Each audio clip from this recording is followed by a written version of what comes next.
Y la ministra mejor evaluada del gobierno ya asumió como titular de Educación. Hablamos de Carolina Schmidt, que se convirtió en la cuarta ministra en ocupar esta cartera y realizó su primera intervención donde hizo un llamado al diálogo con todos los sectores y aseguró que el Parlamento ahí es donde se debe buscar acuerdos para mejorar los problemas educacionales acá en el país. Bueno, y para conversar sobre este tema nos encontramos ya con el senador del MAS, Alejandro Navarro. Buen día, senador. ¿Cómo le va? Buenos días, Germán. Buenos días, Paola. ¿Cómo ha recibido usted la llegada de la ministra Schmidt a esta cartera tan conflictiva? Mira, sorpresiva. No termina de desconcertarnos el presidente, porque desde un intelectual, un tecnócrata, a una ministra cuya principal cualidad es su capacidad política, porque de educación poco y nada sabe. Entonces hay un viraje violento de la moneda para esta designación y creo que se optó más bien por, comillas, la búsqueda de acuerdos, que yo no veo dónde. Si ya la política de los acuerdos se acabó, no hay espacio para los acuerdos. Hay quienes queremos educación gratuita, queremos un cambio profundo en el sistema de educación superior. No queremos esta superintendencia que además es de papel lustre, porque en definitiva la hicieron los rectores de las universidades privadas, o sea, un superintendente nombrado por el presidente de la República, cuya definición de fiscalización o supervisión la toma él en su escritorio día a día, no queda establecida en la ley. Senador, ante las declaraciones del senador Larraín, a propósito de que estaban en guerra, yo al menos escuché críticas de todos los sectores, de que no, incluso de gente de Renovación Nacional, de que no es una declaración afortunada, de que no se puede estar en guerra, que no es lo que el país quiere. Pero ahora usted lo primero que me dice es que aquí no hay política, no hay posibilidad de acuerdo. ¿Qué hacemos entonces? Mira, esto es raro, porque el presidente dice, bueno, manda a la ministra a hacer política de acuerdo, y lo primero que dice es que el lucro hay que relativizarlo. Relativiza la ley al presidente. Si en la ley no se habla de usura, no se habla de utilidades abusivas, la ley prohíbe las utilidades. Por tanto, la ministra no puede llegar a arreglar la ley la arreglamos los parlamentarios, y es muy clara, no hay posibilidades, prohíbe el lucro en la educación superior, y si la ministra va a venir a intentar acomodar la conceptualización respecto del lucro, vamos a estar en un problema, porque eso ya lo hemos discutido. Entonces yo espero de que efectivamente la ministra vaya con la capacidad que todos le reconocemos. Ella en la ley del postnatal lo que hizo fue tomar la propuesta de la oposición, mezclarla con la del gobierno, y al final parió un proyecto de ley muy interesante. Ahora, luego la ministra dijo que era de ella, pero en realidad hubo un gran aporte de la oposición. Mira, creo que en estos 6 meses se va a avanzar muy poco en esta materia, porque lo he dicho, el problema de la educación no es un problema pedagógico, es un problema ideológico. Hay una visión de este gobierno que yo no comparto, que la oposición no comparte y queremos cambiar. Pero por ejemplo, en términos del postnatal y todo usted lo dice, quizás había visiones de ver la vida un poco distintas y se lograron llegar a consensos con esta mujer ministra que fue hasta el Parlamento y logró mezclar estos dos mundos, por decirlo de alguna manera, como usted lo señala. ¿Puede ocurrir lo mismo en educación?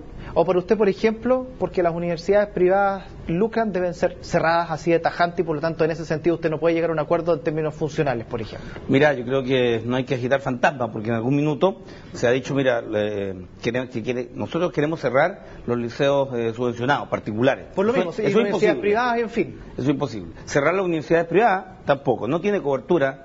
La universidad pública, que además partamos de la base entonces que eso no. Abandonada. Partamos de la base que eso no, entonces, no se cierran las universidades privadas. Ya, saltamos al segundo escalón, el tema del lucro directamente, entonces. ¿La ministra puede eventualmente llegar a un acercamiento en estas dos posturas que usted señala? A ver, esto va a depender mucho de una decisión política.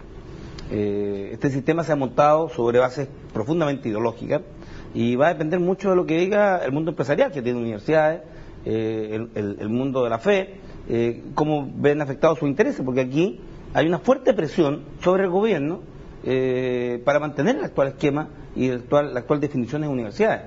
Entonces, ¿solo del gobierno, senador, o también de algunos sectores de oposición? Mira, hablemos francamente, este es un negocio y en el negocio participa la concertación y participa la derecha. Ambos tienen universidades, ambos tienen colegios, por eso que esto no se ha transformado, por esto que solo ha salido en base a la movilización estudiantil. El gran mérito de los estudiantes es haber puesto esto en el debate. Ahora, eso es insuficiente porque esto no se va a cambiar en la calle. Se requiere en el Parlamento y se requieren, y esto es bueno decirlo, 23 votos en el Senado. Ley orgánica constitucional de educación. Se ha dicho que la concertación no quiso cambiarla. Y yo quiero decir de que eso no fue así, es una mentira, porque en definitiva faltaban los votos, los 3 votos, teníamos 20 durante el gobierno de la presidenta Bachelet, y esos 3 votos se negociaron. Esta maldita política de los acuerdos, en mi opinión, si ustedes me disculpan, porque creo que al final lo único que hizo fue licuar conceptos que teníamos muy claros. Yo creo que faltó mucho esfuerzo en poner claras las diferencias y luego decirle a la ciudadanía, mira, esto es, y hay quienes no lo quieren, y por lo tanto esto es lo que es posible avanzar, comillas, con este acuerdo, que en mi opinión lo único que logró es que la Concertación perdiera el gobierno, y este gobierno, en los 3 años que ya llevamos, 4 ministros de educación, en 3 años y algunos meses, diera cuenta de que el problema, reitero, no es pedagógico, no es profundamente ideológico. Yo, senador, concuerdo con usted en que la educación, como casi ningún otro tema en la agenda nacional, es un tema ideológico. De eso no me cabe ninguna duda. El tema, yo como ciudadana lo que veo es que mientras esas diferencias ideológicas se discuten alrededor de mesas redondas, centros de estudio, entrevistas en canales de televisión, alrededor de un café capuchino, cómodamente sentados, cada año que discutimos esto, se caen en la brecha de la mala educación, finalmente, más de 100.000 estudiantes por año, que salen de cuarto medio sin entender lo que leen, sin saber hacer una regla de 3, que entran a una universidad acreditada, malamente acreditada, a endeudarse de por vida para recibir un título que dice que es abogado, cuando en realidad no sabe nada de abogado, o que es profesor, cuando tenía una pésima calidad como profesor, periodista, la carrera que sea. Entonces, usted por un lado dice la maldita política de los acuerdos, pero por otro lado, podemos seguir aplazando esta discusión, esta responsabilidad que tenemos todos los chilenos finalmente con estos alumnos que cada año se gradúan para terminar en nada. Paola Germán, mira, es bueno decirle a la ciudadanía que quiere cambio, que depende de ello. Porque sabe lo que no es coherente, y a mí la verdad es que me termina de preocupar y siento un gusto amargo, profundo, es que la ciudadanía pide cambio, pero luego elige a los que no quieren cambio. Entonces, si la ciudadanía quiere cambios, tiene que elegir a Bachelet y tiene que darle 23 senadores para que hagan los cambios. Eso significa doblar en Antofagasta, en La Serena, en Concepción y en Puerto Montt. Si no hay ese doblaje y Bachelet no tiene los 23 senadores, la verdad es que estos cambios van a ser muy difíciles y nos vamos a llevar dando explicaciones. Entonces, y a tu pregunta, lo que yo digo, lo que tenemos que hacer, mira, es sincerar el debate con la ciudadanía, porque queremos o no queremos cambio. Claramente las universidades privadas están diseñadas de una manera tal que no buscan enseñar ni buscan preparar profesionales para la patria. Lo que buscan es ganar. Existe, mira, un número muy importante de universidades que son incluso privadas, como la Universidad de Concepción, que tienen vocación de lo público. Entonces tiene que haber una diferenciación. No todas son iguales, algunas son tiza de pizarrón, otras tienen investigación. En definitiva, tenemos entonces que sincerar qué es lo que tenemos en la educación superior chilena y que los estudiantes puedan decidir, pero a que más tengan un fuerte respaldo del Estado en materia económica. Yo estoy por la educación gratuita, mira, sea el 95%, para dejar comillas a los hijos de los más ricos fuera, está bien, pero el 95% nos asegura que la inmensa mayoría de los jóvenes en Chile va a poder estudiar gratis, como lo han hecho todos los presidentes de Chile. Por ejemplo, aquí yo veo 2 posturas donde veamos si es que la ministra sería capaz de llegar a un consenso. Usted que dice 95% gratis, 5% que paga. Hace poco tuvimos al senador Espina que señaló 60-70% gratis, el 10% más rico tiene que pagar y la diferencia que es la clase media ver un sistema de crédito y todo para que se financie. ¿Usted comparte esa situación? ¿O en qué punto usted podría entrar a conversar, a llegar a un acuerdo, por ejemplo, con el senador Espina para poder sacar adelante proyectos de este tipo? Mira, yo creo que aquí el tema de fondo tiene una pata tributaria, porque cuando decimos 95% de gratuidad, estamos diciendo alguien tiene que pagar esa educación. Por lo tanto, hay una reforma tributaria a las grandes empresas y lo que no quieren entrar, y el gobierno no quiere entrar, es decir, ¿cómo va a financiar? Yo le preguntaría a Espina, ¿cómo va a financiar el 70%? Y la misma pregunta habría que hacer a los presidenciables, entre ellos la presidenta Bachelet, ¿cómo espera financiar el 95% o el 100%? Es una reforma tributaria profunda a la gran minería, a las grandes empresas, a las utilidades, y en definitiva los impuestos son impopulares, sin embargo son muy necesarios. Y siento entonces de que paralelo a este debate educacional va un debate de reforma tributaria para financiar una educación gratuita en Chile. Pero senador, entonces quiere decir que quizás la diferencia que tiene entre usted, por ejemplo, y un senador Espina, que vienen de mundos ideológicos completamente distintos, podrían llegar a un acuerdo en la forma, en el fondo, pero quizás la forma es lo que están distanciados de cómo financiar todo esto? A ver, no hemos discutido el financiamiento.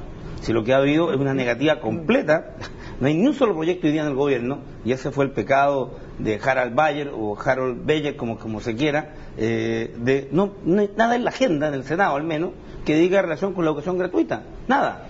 Hay superintendencia, hay agencia de acreditación de las universidades, pero no hay nada. Estaba negado el tema. Entonces, yo diría, no es que se pueda llegar a un acuerdo sobre materia de reforma tributaria, hay que hacerla, por el concepto de más igualdad. Ahora, en el tema de la educación va a haber una tarea de contención de la derecha muy potente, porque ven amenazado lo que ellos han logrado y reconocen, han logrado una cierta hegemonía a través de esta educación superior, y ven una amenaza muy fuerte. Pero de nuevo, senador, usted dice la derecha, cuando antes se corrigió y dijo la derecha y la concertación. A ver, yo diría que la concertación ha aprendido la lección. Eso es lo que yo observo al interior de ella, eso es lo que veo en la presidenta Bachelet. ¿Se han vendido las universidades de la concertación? ¿Se han desligado de la propiedad? El tema no va a ser vender las universidades, porque la cobertura y la demanda estudiantil sigue presente y el Estado no puede satisfacer, por lo tanto van a ser necesarias. El tema es si cuando haya recursos públicos, y esta es la clave, cuando haya plata del Estado, cuando uno entrega a un instituto de formación técnica, a una universidad, va a tener alguien que se lleve la plata para la casa en acciones, en dividendos, en utilidades, en ganancias.